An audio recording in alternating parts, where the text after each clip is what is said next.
demande de vous asseoir. On va lire, on a deux passages à lire dans la parole aujourd'hui. Le premier des passages, c'est dans l'Ancien Testament, dans le deuxième livre des rois. Donc, 2 rois, chapitre 17. 2 rois, chapitre 17.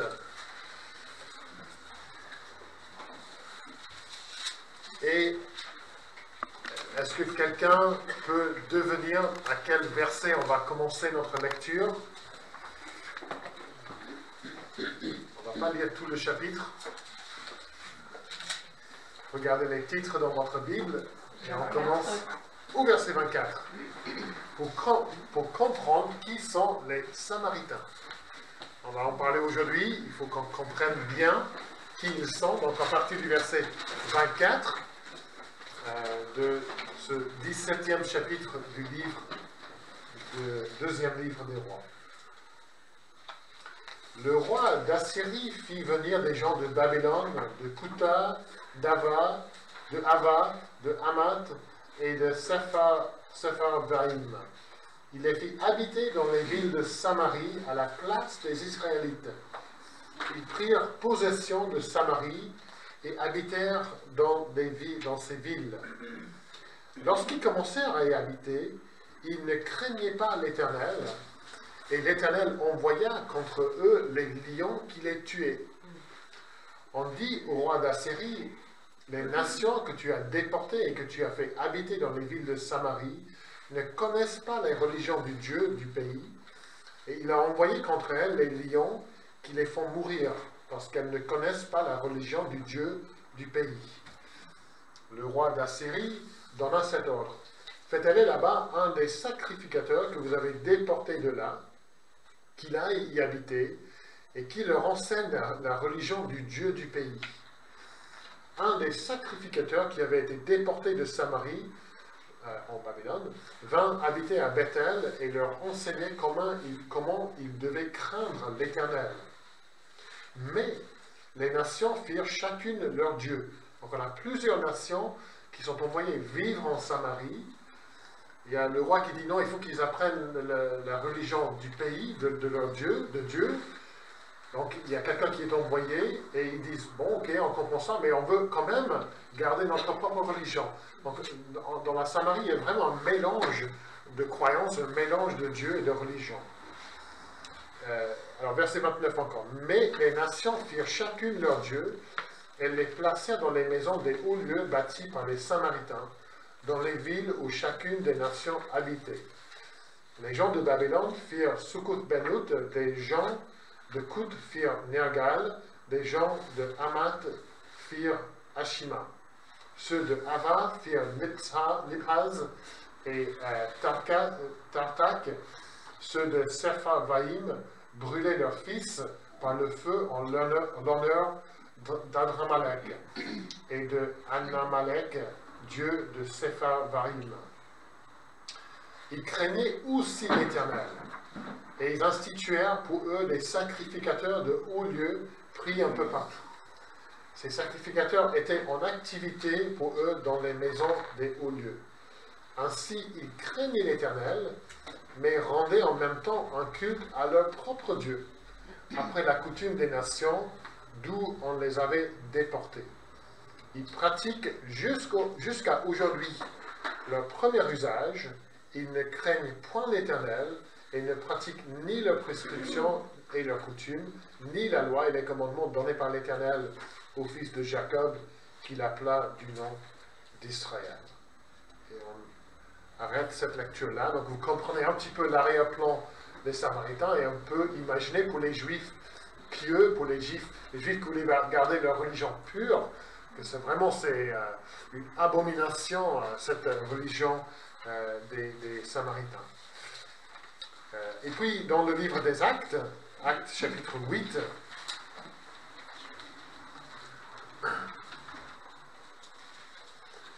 on va lire du verset 5 jusqu'au verset 17.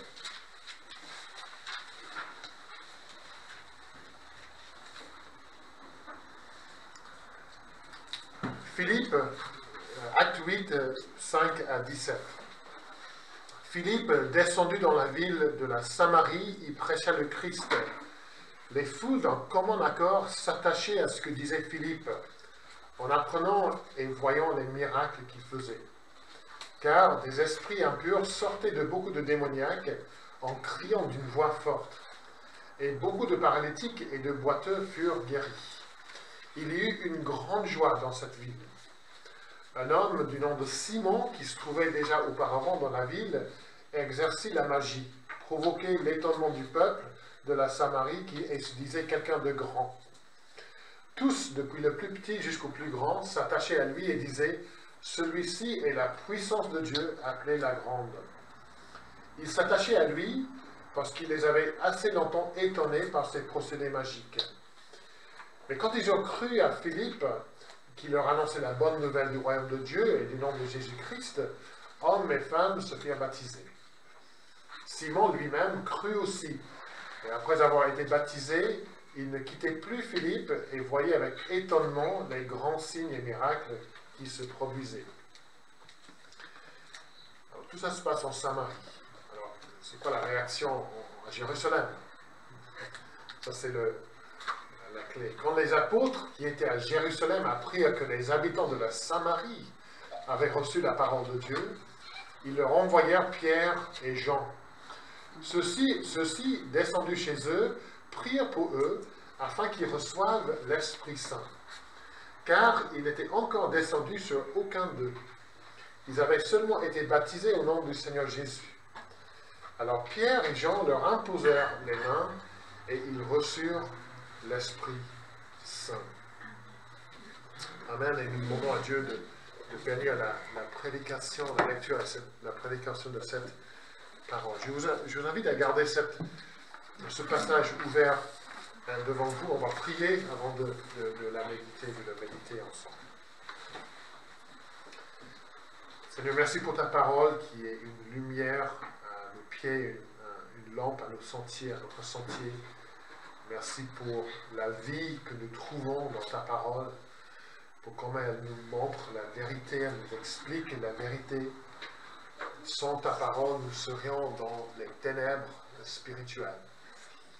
Et nous savons que dans le monde autour de nous, il y a des vérités, il y a des choses qui sont vraies, mais souvent ces vérités sont mélangées avec des mensonges et mélangées avec des choses qui contredisent la parole de Dieu.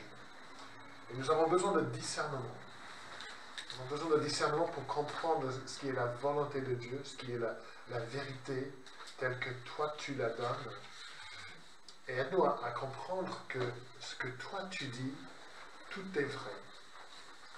Tu es incapable de mentir, tu es incapable de te tromper. Et donc, quand nous lisons ta parole, nous savons que nous lisons la vérité. Même, Seigneur, si ta parole semble être contre-courant de notre société, même si la société dans laquelle nous vivons juge ta parole et la rejette, aide-nous à avoir confiance en ta parole qui est éternelle, qui n'est pas simplement vraie à une époque par le passé, mais qui est toujours vraie et qui sera toujours vraie et qui sera toujours pertinente à la vie des uns et des autres. Donc aujourd'hui, nous prions que tu nous aides à comprendre ta parole, à accepter qu'elle nous dise la vérité et qu'en comprenant la vérité, nous puissions construire notre vie sur la vérité.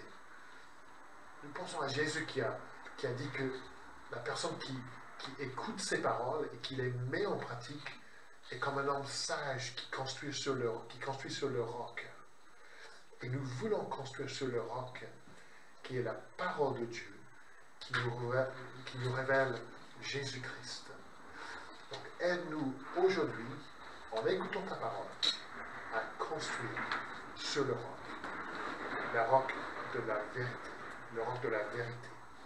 Et nous demandons ces choses au nom de Jésus. Amen. Amen.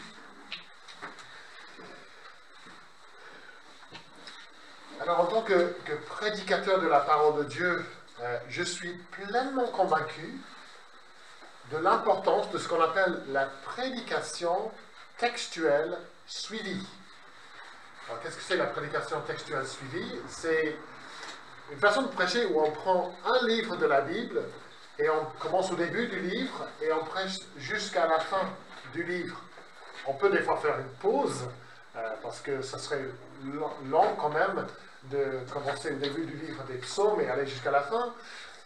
Je pense qu'au bout de quelques mois, vous aurez envie de changer un petit peu. Mais l'idée, c'est de prêcher les passages dans le contexte du livre dans lequel il se trouve, pour trouver quel est le contexte du passage dans le livre, quel est le contexte du livre dans la Bible. Donc tout ça, c'est la prédication textuelle suivie. Et un des avantages d'une telle façon de prêcher, c'est que celles et ceux qui écoutent, vous avez une vision plus large de la Bible, des thèmes du livre, des thèmes de la Bible. Une autre façon de prêcher, c'est de façon thématique, où dimanche après dimanche, on choisit un verset, on choisit un petit passage qui n'a aucun lien avec ce qu'on vient de prêcher la semaine précédente. Et le danger là, c'est que le prédicateur prêche ses thèmes préférés, et ce n'est pas un enseignement équilibré de la parole de Dieu.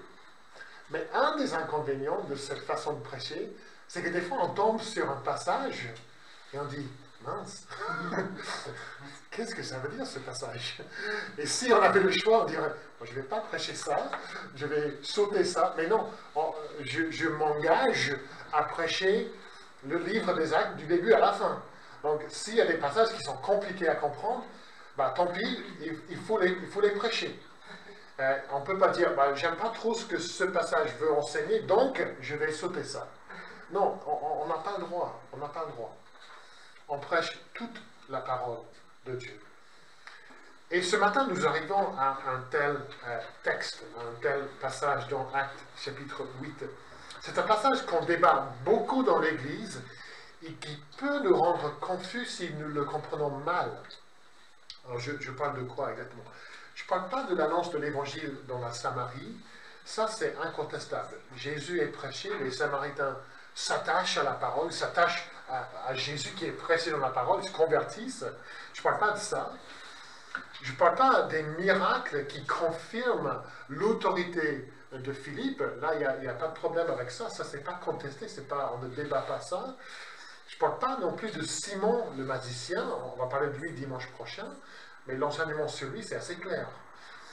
Je parle des versets 14 à 17.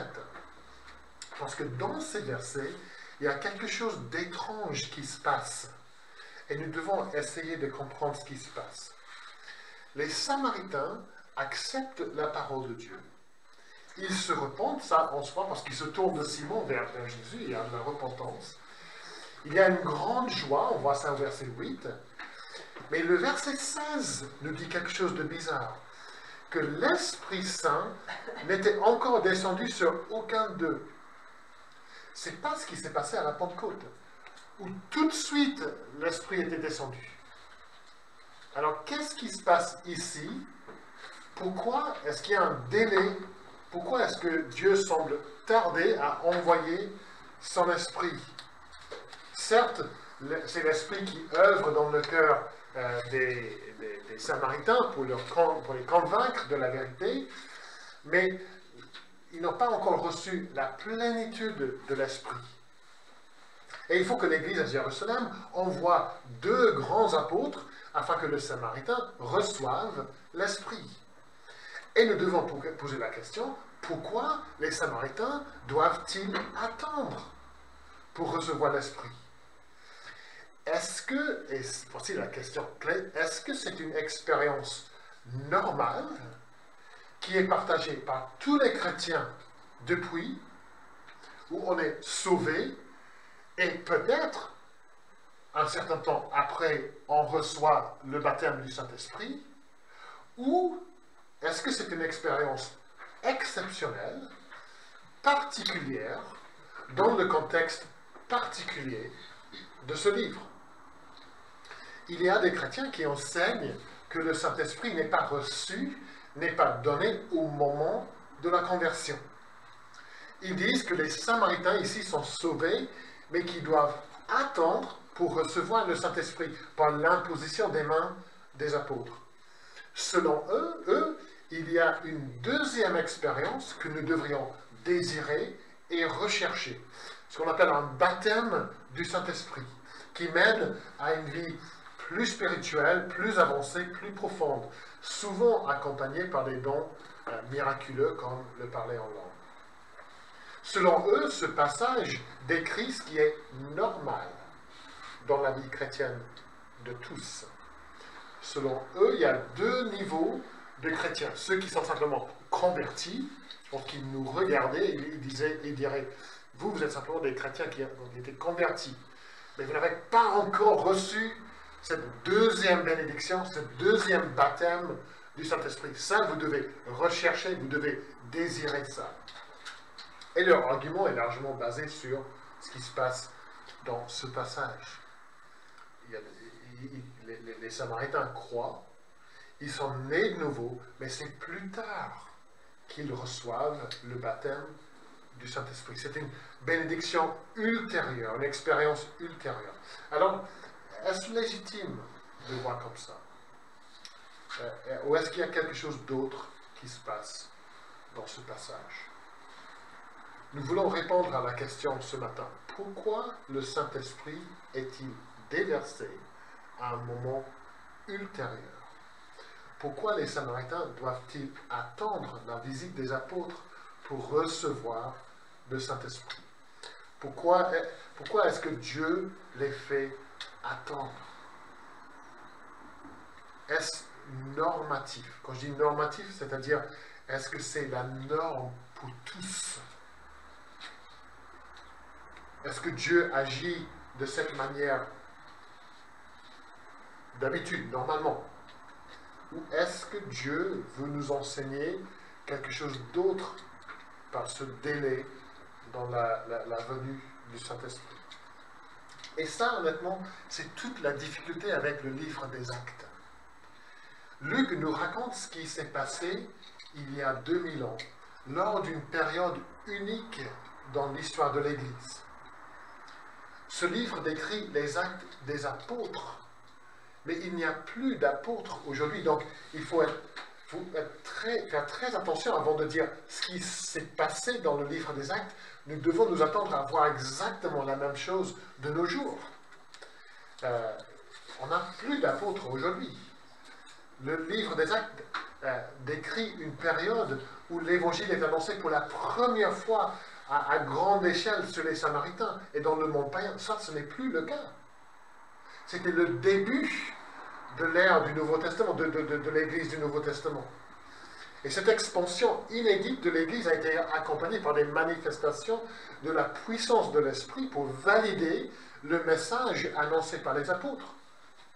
Mais nous ne vivons plus à la même époque. Donc nous ne pouvons pas forcément dire que ce qui s'est passé avec les apôtres doit toujours se passer avec nous. Il est dangereux de créer notre théologie de la vie chrétienne sur des événements qui ont eu lieu à un moment particulier de l'histoire de l'Église. Certes, il y a des modèles à suivre.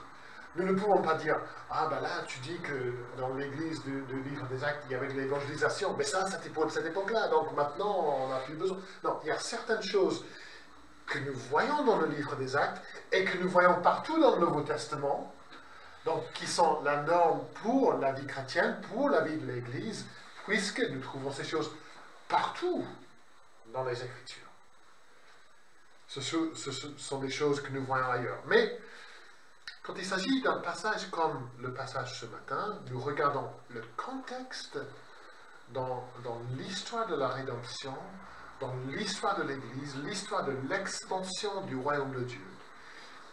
Et nous essayons de comprendre ce que Dieu veut nous enseigner. Et je veux simplement voir deux choses ce matin pour comprendre ça. D'abord, un contexte du conflit. Un contexte du conflit. Et il est difficile pour nous de bien comprendre l'importance et la signification de ce qui se passe dans ces versets.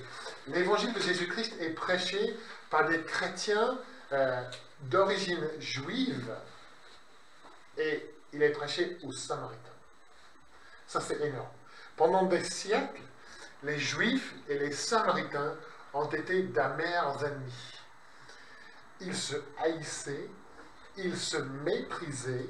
Vous vous souvenez quand Jésus a raconté l'histoire du bon Samaritain, il a dit, c'est qui a agi avec miséricorde envers son... C'est qui était un bon... qui a aimé son prochain, j'oublie maintenant exactement. Il dit, il n'a pas dit le Samaritain. Il ne voulait même pas dire le mot Samaritain. Celui qui a été miséricordieux, il a dit. Il ne pouvait même pas dire le mot, le Samaritain. Donc, comme on a lu, la religion samaritaine était un mélange de judaïsme et d'idolâtrie des nations autour. Les ancêtres juifs des Samaritains se sont mélangés aux étrangers qui sont venus habiter. Ils ont adopté leur religion idolâtre. Ils étaient considérés comme une race impure par les Juifs, qui les méprisaient. Et les Samaritains ne reconnaissaient que les 5 premiers livres de l'Ancien Testament. Donc, les prophètes, ils rejetaient, les psaumes et tout ça, ils rejetaient, Jérusalem, ils rejetaient, David, ils rejetaient, tout ça. Ils avaient même construit leur propre temple sur le mont Garizim. Donc, il y avait vraiment une opposition entre les Samaritains et les Juifs. Et la ville, pire que ça, la ville de Samarie est devenue une ville de refuge pour les criminels de Judée. Les Samaritains accueillaient volontiers les criminels juifs qui fouillaient la justice juive, ceux qui avaient violé la loi de Moïse et qui avaient été excommuniés. Ils se réfugiaient où? En Samarie. Donc, on peut comprendre que cela aggravait encore la haine entre les deux peuples. Et les Juifs considéraient les Samaritains comme le rebut de l'humanité. Ils évitaient le contact avec eux. Vous vous souvenez de l'histoire de Jésus et la femme samaritaine? Quand Jésus lui a demandé de l'eau, elle lui a dit, « Mais comment, toi qui es juif, tu me demandes à boire, à moi qui suis une femme samaritaine ?» Et puis, on rajoute le petit commentaire, Jean rajoute le petit commentaire, les Juifs, en effet, n'ont pas de relation avec les Samaritains. Et dans le livre des Actes, suite à l'annonce de l'Évangile au peuple juif, le peuple historique de Dieu, la première grande annonce de l'Évangile de Jésus-Christ a lieu en Samarie. Parmi le peuple le plus méprisé du peuple juif, c'est-à-dire les Samaritains. La première grande annonce de l'Évangile a lieu chez les ennemis du peuple de Dieu. Et c'est un véritable séisme dans l'histoire de la rédemption. Et c'est dans ce contexte que nous essayons de comprendre les événements qui suivent. C'est un énorme changement qui a lieu ici, pour le royaume de Dieu sur terre, pour l'Évangile et pour l'Église de Jésus-Christ. Mais avec ce changement, il y a un énorme danger. Un énorme danger. Un commentateur écrit « Les Samaritains acceptent bel et bien l'Évangile. » Verset 6, « Les foules s'attachaient à ce que disait Philippe. » Verset 14, « Les habitants de la Samarie avaient reçu la parole de Dieu. » Eux, ils acceptent la parole. Mais est-ce que l'Église à Jérusalem va accepter les Samaritains? Vous voyez ce qu'il dit? Les Samaritains acceptent la parole, ils acceptent Jésus, mais est-ce que l'Église de Jésus va accepter les Samaritains? Ça, c'est le grand danger. Et la plupart des commentateurs nous disent que tout ce qui se passe ici, la visite des apôtres, le déversement tardif du Saint-Esprit, le but de tout ça, c'est d'assurer l'unité de l'Église à un moment clé. À un moment où l'unité de l'Église est vraiment en jeu, vraiment en danger. Dieu semble tarder à envoyer son esprit pour assurer l'unité de son Église. Voici une nouvelle étape d'énorme importance dans le déroulement du plan de Dieu de la rédemption, pour le salut des nations. Et Dieu veut montrer tout au début, il faut que mon Église soit unie. la nouvelle Église de Jésus-Christ. Il ne peut pas y avoir de schisme.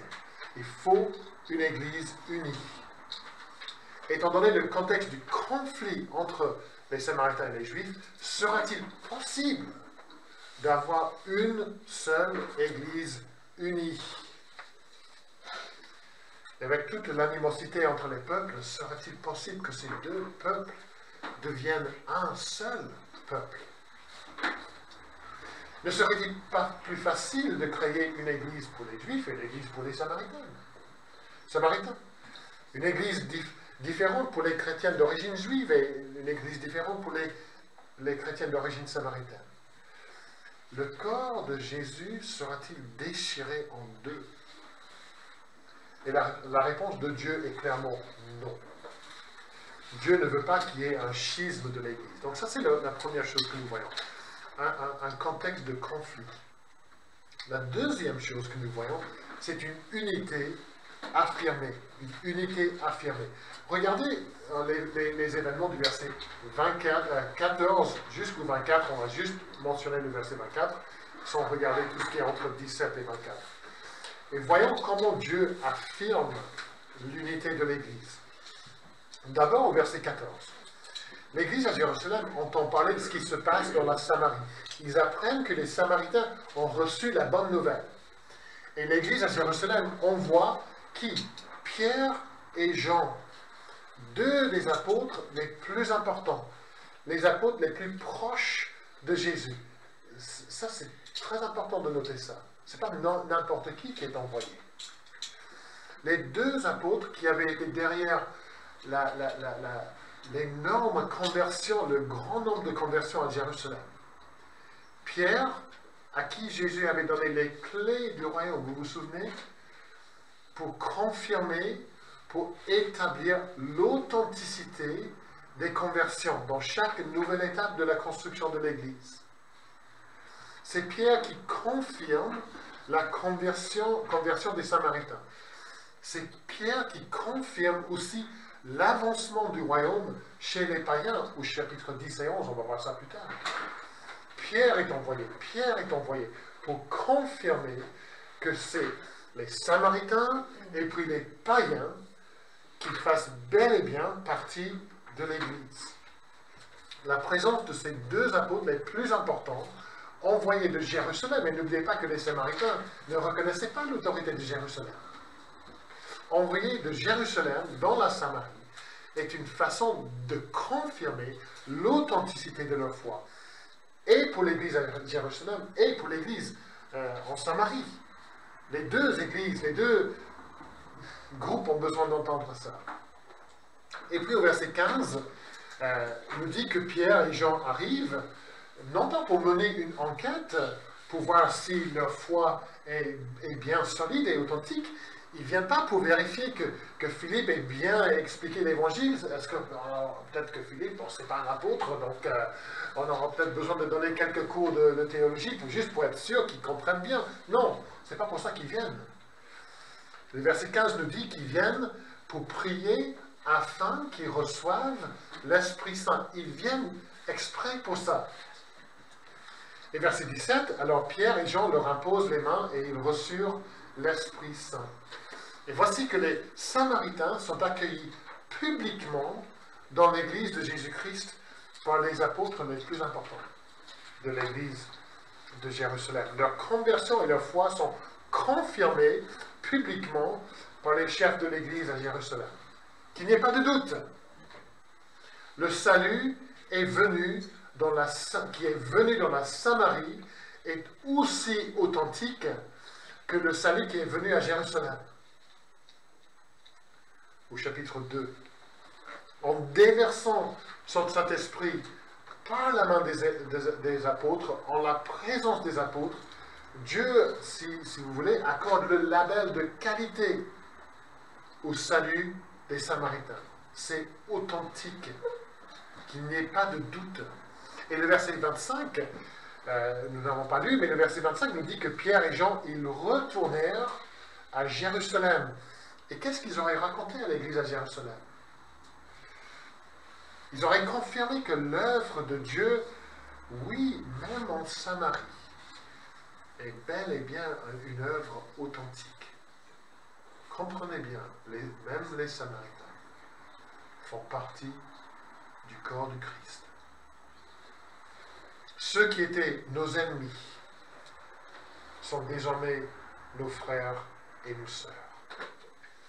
Et dans Luc 9, c'est intéressant de lire que Jésus et ses disciples entrent dans un village samaritain et ils ne sont pas bien reçus.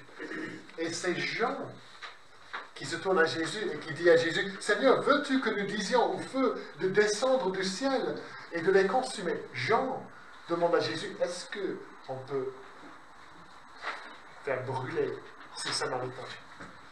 Et celui qui voulait auparavant la destruction des Samaritains, il rentre à Jérusalem pour confirmer leur salut.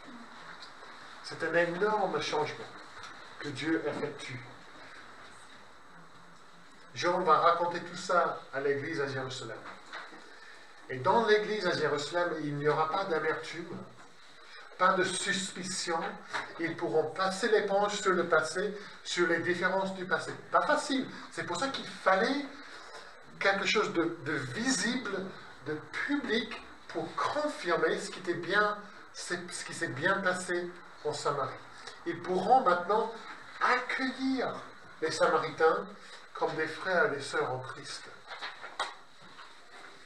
Et si ce passage a des leçons sur l'unité de l'Église pour les croyants à Jérusalem, il y en a aussi pour les nouveaux croyants samaritains.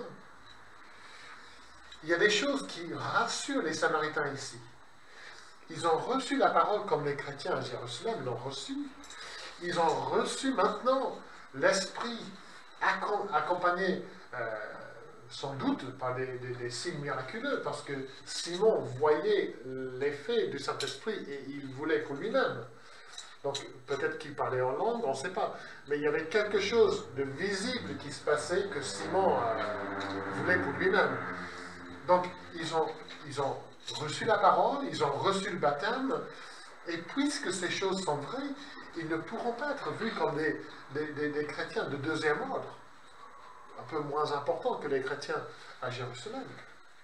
Qu'il n'y ait pas de doute, les Samaritains font bien partie du peuple d'alliance de Dieu, malgré le passé, malgré tout ce qui se passait entre les Samaritains et les Juifs.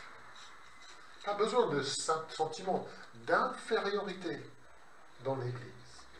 Le même baptême, du même esprit, est venu sur nous, disent les Samaritains, que sur eux à Jérusalem. Et j'ai déjà noté comment Jean a dû changer d'attitude envers les Samaritains, mais les chrétiens samaritains, eux aussi, doivent changer d'attitude. Depuis des siècles, les Samaritains rejettent Jérusalem. Ils rejettent le temple, ils rejettent 2/3 de l'Ancien Testament, ils rejettent le Messie qui est annoncé dans l'Ancien Testament, le Messie issu de la maison de la famille de David. Mais avec la venue de Pierre et Jean, les chefs de l'Église à Jérusalem, les Samaritains sont obligés de changer d'attitude envers toutes ces choses. Ils doivent s'humilier et accepter que jusqu'ici, ils se trompaient sur plein de choses. Ils doivent accepter l'autorité des apôtres juifs, l'autorité des Écritures juives, les Écritures qu'ils avaient rejetées. Ils sont obligés d'accepter que ce que Jésus avait dit à ses disciples dans Luc 24, Jésus avait dit, « Ainsi il est écrit que le Christ souffrirait et qu'il ressusciterait d'entre les morts le 3e jour, et que la repentance en vue du pardon des péchés serait prêchée en son nom à toutes les nations, à commencer par Jérusalem. » Ah oui, mais nous, on n'aime pas trop Jérusalem. Mais Jésus l'a annoncé. Donc, à vous de changer d'attitude envers Jérusalem. Vous vous trompez sur Jérusalem. Et c'est comme si Dieu dit aux Samaritains, pour bien intégrer l'Église de Jésus-Christ, vous devez changer d'attitude. Vous devez accepter les choses que vous avez rejetées jusqu'ici. Les croyances qui vous étaient chères, les pratiques d'idolâtrie qui vous étaient chères, vous devez les abandonner. Et croire ce que vous entendez de la bouche des apôtres juifs. Et ce sont les chefs que j'ai choisis, dit Dieu, pour mon Église, et vous devez vous soumettre à ces chefs que j'ai mis en place dans mon Église. Pour qu'il y ait de l'unité dans l'Église, il faut que les Samaritains changent d'attitude. Et n'est-ce pas ce que Dieu demande de chacun d'entre nous?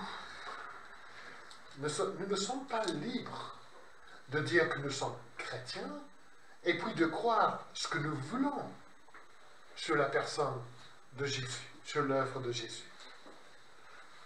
La foi chrétienne est une foi historique, une foi basée sur des faits historiques, sur une personne historique, sur sa vie, sa mort, sa résurrection, son retour, et nous devons accepter cette personne, ces faits historiques. Moi, je rencontre des gens qui me disent « Moi, j'aime bien Jésus, mais dire qu'il est ressuscité, ah non, je ne crois pas à ça, mais j'aime bien Jésus. » Mais non, pour intégrer l'Église de Jésus-Christ, il y a des faits clairement enseignés dans la parole de Dieu que nous devons accepter. Et si ça veut dire que nous devons changer d'attitude, ben que nous changions. Nous recevons Jésus par la foi comme sauveur du péché, comme Seigneur de notre vie. Baptisés par son esprit, nous nous soumettons à sa parole. Tout ça demande un changement d'attitude et de croyance de notre part. Nous devons accepter qu'avant, nous nous trompions sur Jésus et sur nous-mêmes. Et si nous ne sommes pas prêts à nous soumettre au Jésus historique, tel que nous le trouvons dans la Bible, nous n'avons aucune place dans l'Église de Jésus-Christ. Il ne suffit pas de voir Jésus comme un homme bien, il ne suffit pas de le voir comme un prophète ou comme un Dieu parmi d'autres dieux, comme disent les témoins de Jéhovah. Il ne suffit pas de le voir comme un sauveur parmi plusieurs sauveurs, ou simplement comme un modèle à suivre, mais pas plus que ça. Au début de la vie chrétienne et tout au long de la vie chrétienne, nous nous soumettons à ce que la Bible dit sur la personne de Jésus, et ce que la Bible dit sur nous-mêmes, et sur plein de choses. Et donc, il faut que les Samaritains acceptent ce qu'ils nient et rejettent depuis longtemps. Et puisqu'ils le font, ils sont intégrés dans l'Église de Jésus-Christ, unis avec tous ceux qui croient en Jésus. Donc, je ne dis pas que ce passage, je dis que ce passage n'est pas un passage normatif, où, puisque les Samaritains reçoivent le Saint-Esprit plus tard, c'est comme ça pour tout le monde. Dieu fait ça exprès et exceptionnellement pour souligner l'importance de l'unité de cette nouvelle partie, ce nouveau mouvement dans son Église du Nouveau Testament. C'est un événement planifié par Dieu pour un moment unique dans l'histoire de l'Église, pour souligner l'unité de l'Église. Pour les chrétiens juifs et pour les chrétiens samaritains, ces événements confirment un message très simple. Il y a une seule Église. Il n'y aura pas, à la fin du livre des Actes, 3 églises. Une église pour les chrétiens juifs, une église pour les chrétiens samaritains et une église pour les chrétiens païens. C'est une seule Église. Une seule foi, un seul Christ, un seul esprit, un Seigneur, un Dieu. Dieu se donne de la peine pour souligner cette vérité, pour souligner cette réalité. Tout au début de la vie de son Église du Nouveau Testament, une seule Église unie en Christ. Il y a toutes sortes d'applications que nous pourrions tirer sur nos relations avec d'autres églises, sur les dénominations et tout ça. Nos relations, par exemple, avec l'Église catholique ou par exemple avec les témoins de Jéhovah, qui semblent enseigner à peu près la même chose, mais en fait, sur Jésus, ils ne sont pas prêts à changer d'attitude. Donc, quelles sont nos relations envers ces groupes? Et nous devons toujours désirer l'unité de l'Église de Jésus-Christ. L'unité est une bonne chose. Mais ce passage nous montre que l'unité est basée sur la vérité. Sur la vérité. Nous pouvons expérimenter l'unité avec tous ceux qui acceptent la vérité de la parole de Dieu. La vérité sur l'exclusivité de l'Évangile, sur la personne et l'œuvre de Jésus-Christ. Ceux qui prêchent un autre Évangile, ceux qui prêchent un Christ autre que le Christ de la Bible, un salut autre que le salut annoncé ici par la foi seule, par la grâce seule en Jésus-Christ seul. Nous n'avons pas d'unité fondamentale avec ceux qui annoncent un autre Christ, un autre Évangile. L'unité est basée sur la vérité. Mais pour nous, dans notre assemblée, si ce passage souligne l'importance de l'unité, qu'est-ce que nous devons comprendre? Nous savons que Satan, notre ennemi, il déteste l'unité dans l'Église. Il fait tout pour la détruire et pour faire exploser des églises. Je vous ai déjà parlé récemment des églises dont j'ai fait partie par le passé, qui sont en train de s'exploser à cause des désaccords et du manque d'unité. Satan est à l'œuvre dans ces églises-là. Et ce passage nous dit qu'il ne faut pas qu'il y ait dans l'Église le moindre préjugé, le moindre favoritisme pour ou contre des personnes ou des groupes. J'ai vu dans des églises des préjugés raciaux, des préjugés sociaux, politiques.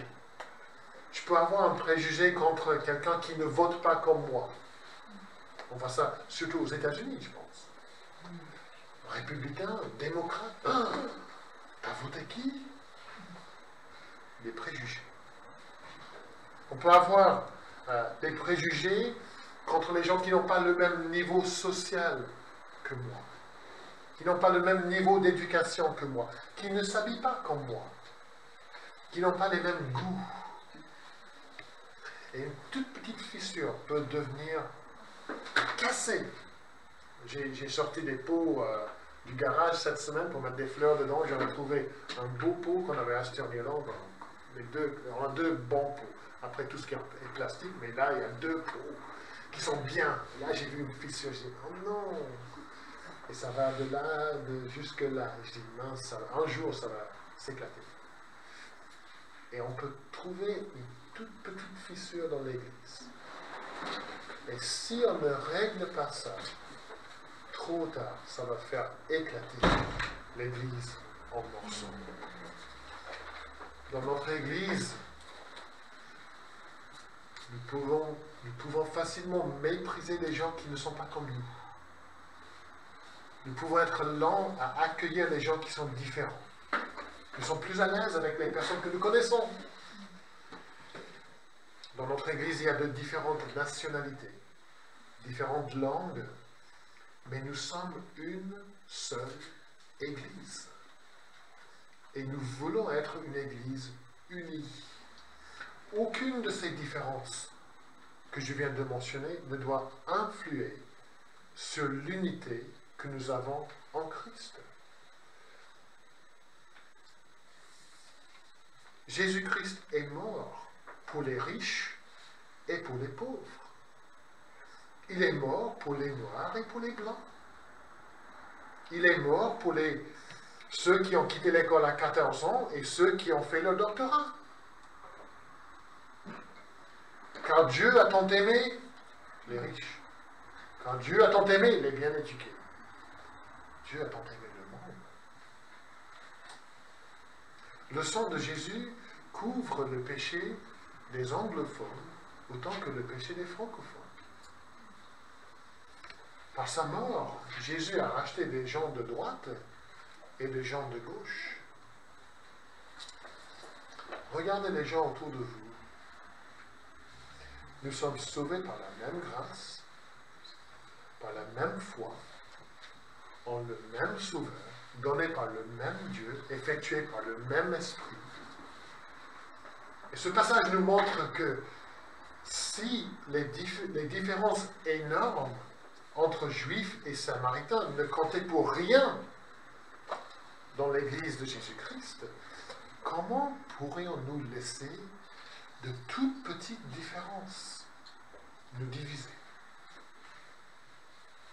Ce passage nous montre l'importance que Dieu attache à l'unité de son Église, que nous désirions cette même unité et que nous puissions tous agir pour la garder, afin que le monde voie et que toute la gloire soit donnée au Seigneur Jésus-Christ. C'est son Église.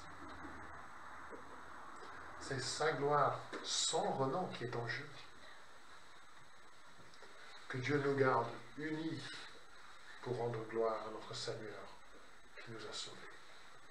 Amen.